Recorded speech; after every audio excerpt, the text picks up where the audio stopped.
નમસ્કાર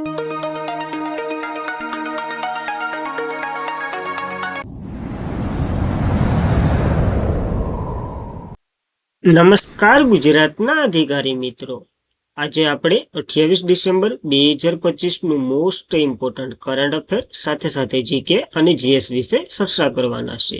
તો ખાસ કરીને ચેનલ ઉપર નવા હોય તો ચેનલને સબસ્ક્રાઇબ કરી લેવી, વિડીયો પસંદ આવે લાઈક કરવી અને તમારા મિત્રો સુધી અવશ્યથી શેર કરી દેવું. તો ચાલીએ આજના ઇમ્પોર્ટન્ટ ક્લાસની આપણે શુભ શરૂઆત કરી દઈએ. તો ભારતે દર વર્ષે વીર બાળ દિવસ ક્યારે દિવસે ઉજવવામાં આવે છે? તો આપણને ખબર હોવી જોઈએ, 26 ડિસેમ્બરના રોજ આ દિવસ દર વર્ષે ઉજવવામાં આવે છે. ખાસ આ કથા વિશે તમે જાણતા જ હશો. ભારત દર વર્ષે 26 ડિસેમ્બરે વીર બાળ દિવસ ઉજવવામાં આવે છે, જે ગુરુ ગોવિંદસિંહના નાના પુત્ર સાહિબજાદે, જેને વાત કરીએ તો બાબા ફતેહસિંહ અને બાબા જોરાવરસિંહના જે સન્માનને માન આપે છે.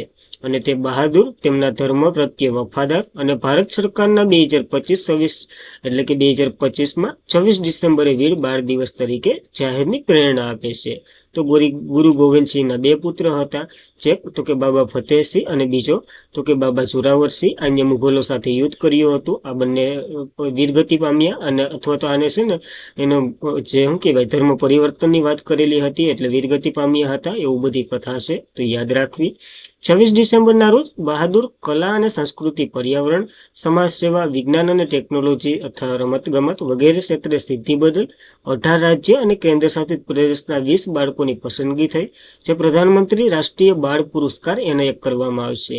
તો આવ્યા નથી, આવશે તો જો હું કામ ના હે તો 26 ડિસેમ્બરે આ પુરસ્કારો આપવાના છે. કોણ? તો કે રાષ્ટ્રપતિના હાથે મળશે અને પ્રધાનમંત્રી આનું એટલે કે નામ પ્રધાનમંત્રી રાષ્ટ્રીય બાળ પુરસ્કારો એવું છે.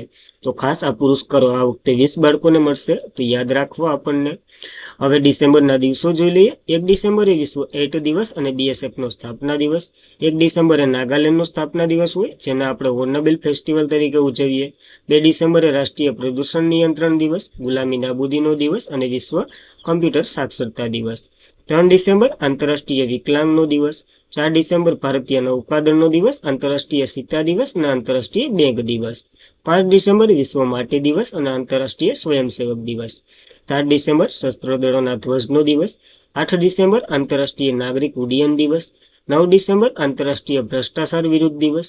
10 ડિસેમ્બર માનવ અધિકારનો દિવસ. 11 ડિસેમ્બર આંતરરાષ્ટ્રીય પર્વત દિવસ. 12 ડિસેમ્બરે આંતરરાષ્ટ્રીય સાર્વત્રિક આરોગ્ય કવરેજનો દિવસ અને તટસ્થતાનો દિવસ હોય. 14 ડિસેમ્બર જે ઉર્જા સંરક્ષણનો દિવસ. 16 ડિસેમ્બર વિજય દિવસ. 18 ડિસેમ્બર આંતરરાષ્ટ્રીય સ્થળાંતરનો દિવસ અને લઘુમતીના અધિકારનો દિવસ. 20 ડિસેમ્બર આંતરરાષ્ટ્રીય માનવ એકતા દિવસ. 21 ડિસેમ્બરે વિશ્વ ધ્યાન દિવસ અને બાસ્કેટબોલ દિવસ હોય છે. 22 ડિસેમ્બર રાષ્ટ્રીય ગણિત દિવસ. 23 ડિસેમ્બર રાષ્ટ્રીય ખેડૂત દિવસ. 24 ડિસેમ્બર રાષ્ટ્રીય ગ્રાહક દિવસ અને 25 ડિસેમ્બરે આપણે અટલજીની માનમાં એક સુશાસન દિવસ મનાવ્યો હતો. 101મી જન્મ જયંતિ હતી, તો યાદ રાખવો આ ઇમ્પોર્ટન્ટ દિવસો ડિસેમ્બરના. ત્યારબાદ પ્રધાનમંત્રી મોદીએ આજે અને કાલે મુખ્ય સચિવોના 5મા રાષ્ટ્રીય પરિષદની અધ્યક્ષતા કરવાના છે. આ પરિષદ નવી દિલ્હી ખાતે યોજાવાની છે. ખાસ ઇમ્પોર્ટન્ટ અધ્યક્ષતા મોદી કરશે. તો પ્રધાનમંત્રી મોદી આજે કાલે એટલે 3 દિવસીય ટોટલ બેઠક છે. આ નવી દિલ્હીમાં મુખ્ય સચિવોના 5મા રાષ્ટ્રીય પરિષદની અધ્યક્ષતા કરવાના છે. પ્રધાનમંત્રી નરેન્દ્ર મોદી આજે એટલે અને આવતીકાલે અને વગેરે 3 દિવસ એટલે 27 થી 28 ડિસેમ્બર 2025 દરમિયાન ચાલવાની છે. આ 5મી રાષ્ટ્રીય પરિષદ અધ્યક્ષતા કરવાના છે. ગઈકાલે શરૂ થઈ આ 3 દિવસીય બેઠક. આ પરિષદનો ઉદ્દેશ રાષ્ટ્રીય વિકાસમાં પ્રાથમિકતા, માળખાગત અને સતત સંવાદ દ્વારા કેન્દ્ર અને રાજ્ય વચ્ચે ભાગીદારી મજબૂત કરવાનો છે. અને આની થીમ પાસે વિકસિત ભારત માટે માનવ મૂડી. તો ખાસ આવા મહત્વના યાદ રાખવી આ એક બેઠક આવશ્યક છે. ત્યારબાદ ચર્ચામાં રહેલ પ્રધાનમંત્રી ગ્રામ સડક યોજના ક્યારે શરૂ થઈ હતી? આની 25મી વર્ષગાંઠ ઉજવી રહ્યા છે. તો ક્યારે શરૂ થઈ હોય? તો 2000માં શરૂ થઈ હશે અને 25 ડિસેમ્બર 2000માં સુશાસન દિવસ નિમિત્તે. તો ખાસ ઇમ્પોર્ટન્ટ ધરાવે. પ્રધાનમંત્રી ગ્રામ સડક યોજના ગ્રામીણ કનેક્ટિવિટીનું પરિવર્તન કરવા 25 વર્ષ પૂર્ણ કર્યા. ભારતની સૌથી પ્રતિભાવશાળી ગ્રામીણ માળખાનો પહેલો એક અને પ્રધાનમંત્રી ગ્રામ સડક યોજના આજે 25મી વર્ષગાંઠ ઉજવી રહ્યા છે આપણે.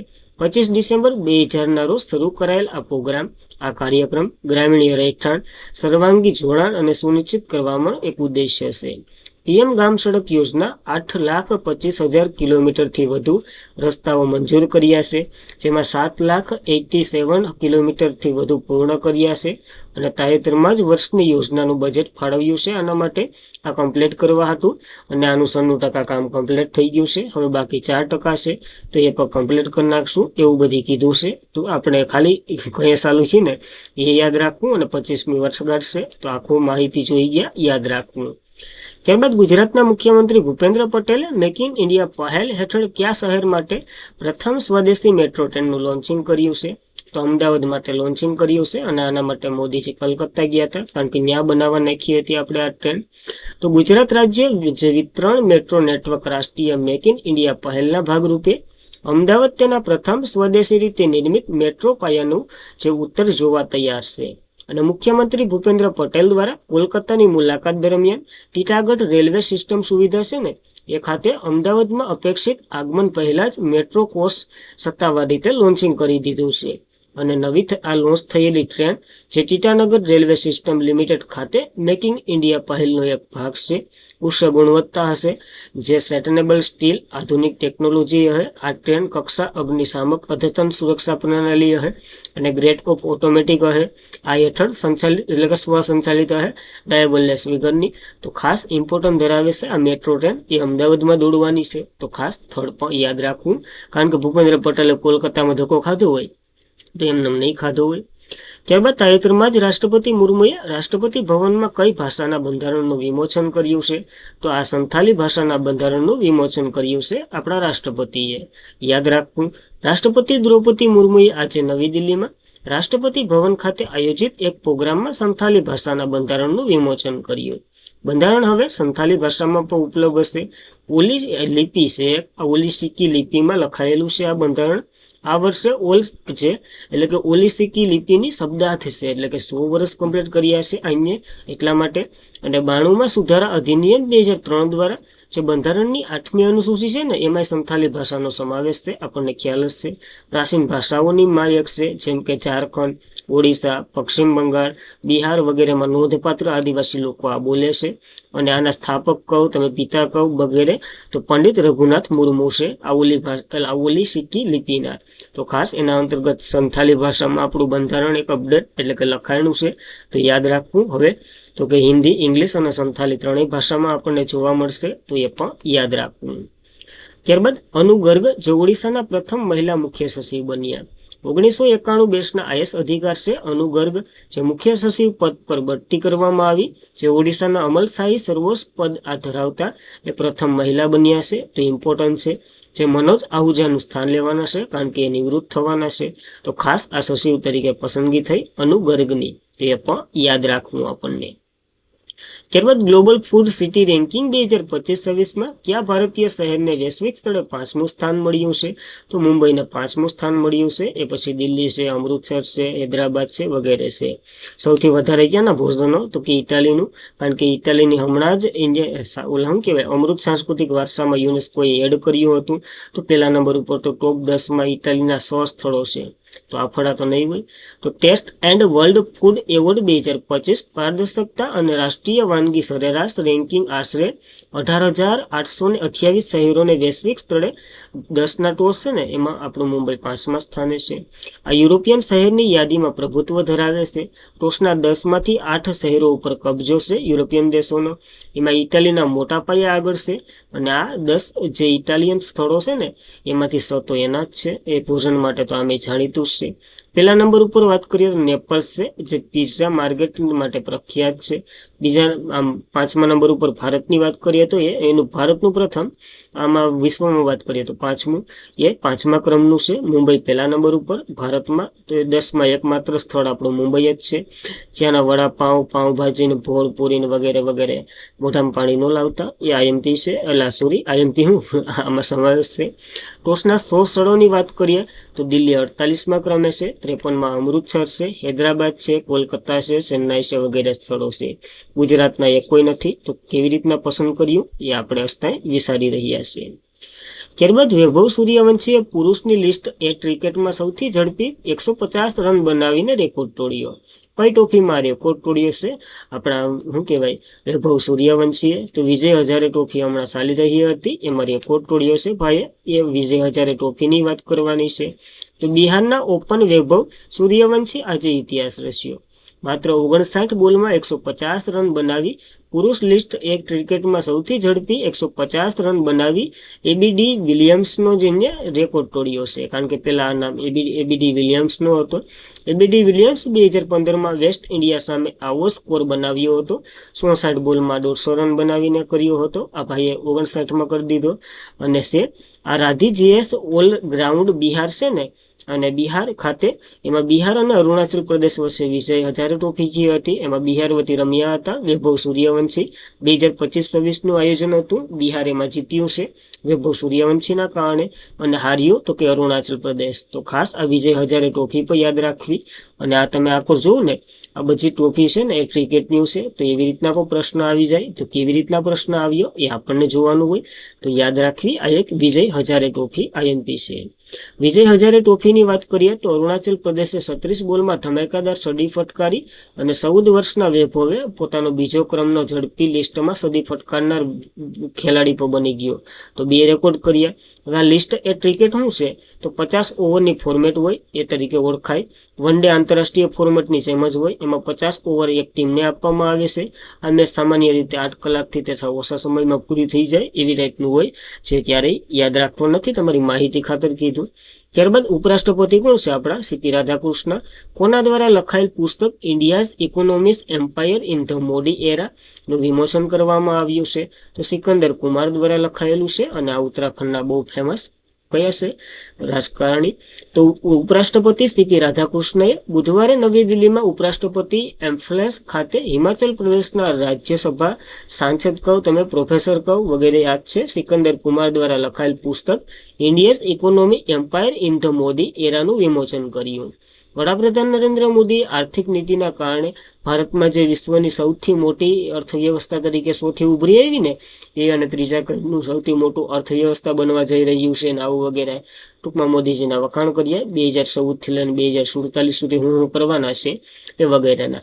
તો ખાસ ખાલી પુસ્તક અને લેખકનું નામ યાદ રાખો તો એ ઘણું છે.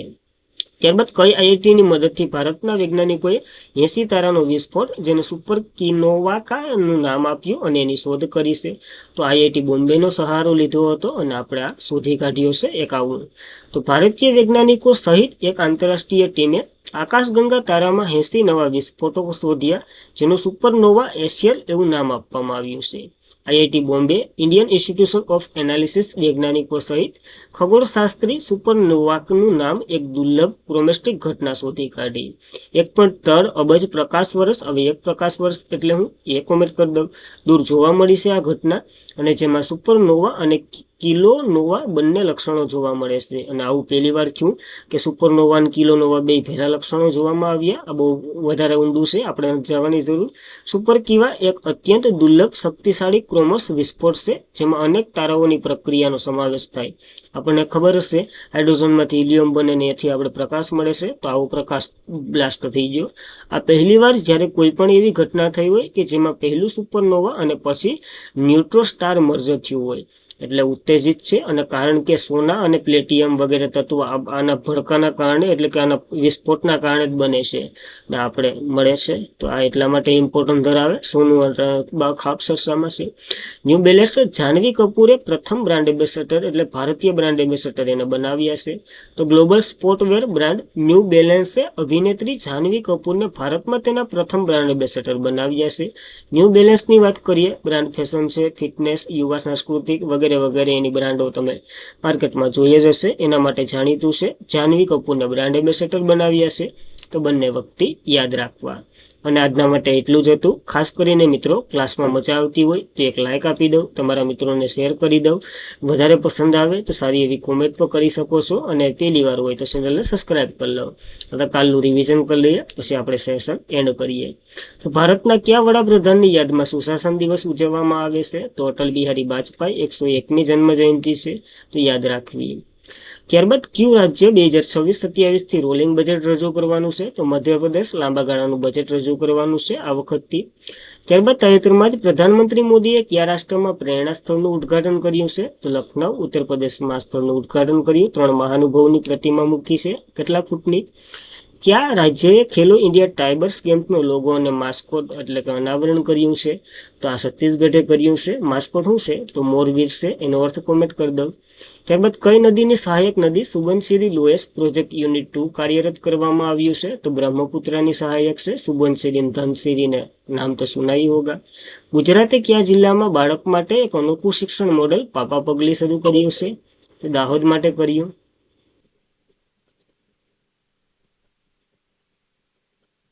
તો રેલવે વિકાસ નિગમ લિમિટેડે કોને પોતાના ચેરમેન અને મેનેજિંગ ડિરેક્ટર બનાવ્યા? તો સલીમ અહેમદને બનાવ્યા છે આ પદ માટે. ત્યારબાદ વિશ્વની સૌથી મોટી ઓપન એર થિયેટર ધનુજાત્રાનું આયોજન ક્યાં કરવામાં આવે છે? તો ઓડિશામાં કરવામાં આવે છે. સૌથી મોટું ઓપન એર થિયેટર છે તો યાદ રાખવું. કયા રાજ્ય અથવા તો યુનિયન ટેરિટરીએ દર્પણ 2 શરૂ કર્યું છે? તો દિલ્હી સરકારે કર્યું. દર્પણ 1 2017માં શરૂ કર્યું હતું. અને આજના માટે એટલું જ હતું.